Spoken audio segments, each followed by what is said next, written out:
3 years ago, I matched with a guy named Brett on a dating app. 2 months later, he suddenly got deployment orders. He told me he was a Navy trauma surgeon and would be stationed overseas for most of the year. From then on, our entire relationship happened through video calls and the rare 2-week leave blocks when he supposedly flew home. I adjusted to the distance faster than I expected. I got used to propping my phone against the pillow so we could talk ourselves dispersion until we both fell asleep. I got used to circling dates on my calendar for his next rotation back to the States. My best friend Anna kept telling me I was out of my mind for doing this. She insisted no long-distance thing ever survived and begged me to see other people while he was gone. I ignored her. Brett felt worth the wait. He rang me without fail every single day, mailed care packages filled with handwritten notes, remembered even the tiniest things I mentioned about my week. When we finally managed to be in the same room, everything clicked perfectly. A month ago, he told me he had 3 weeks of intensive training in San Diego before his next overseas tour.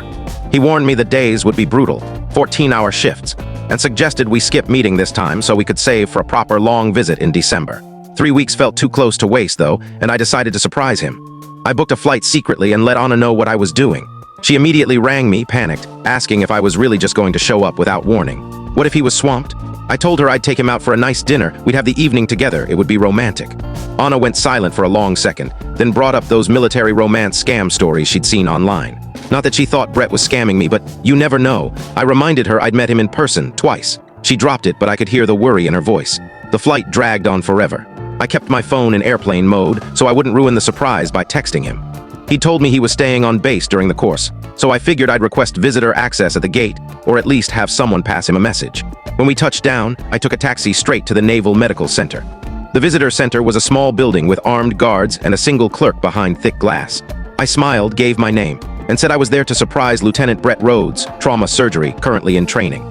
The clerk typed, frowned, typed again, then looked up with an unreadable face. "Ma'am, there's no one by that name on active duty here or anywhere in the Navy." My brain short-circuited. "Are you certain?"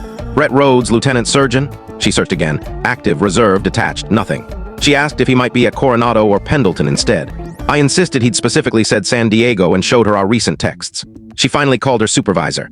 While I waited, a military policeman walked by. On impulse, I stopped him and showed him the anniversary photo Brett had sent me in dress blues. The MP glanced at it for 3 seconds and handed the phone back. "Ma'am, that's a costume. Ranks upside down, ribbons are wrong, cover placement is off. Whoever rented or bought that uniform didn't know what they were doing." The words didn't compute at first. I stared at the proud smile I'd looked at 1,000 times and suddenly saw every mistake he'd pointed out. I stumbled out of the visitor center in a fog, hands trembling, got back in the same cab, and without thinking twice gave the driver the return address from every care package Brett had. I can't tell you the full story in short. To watch the full story, click the related link below.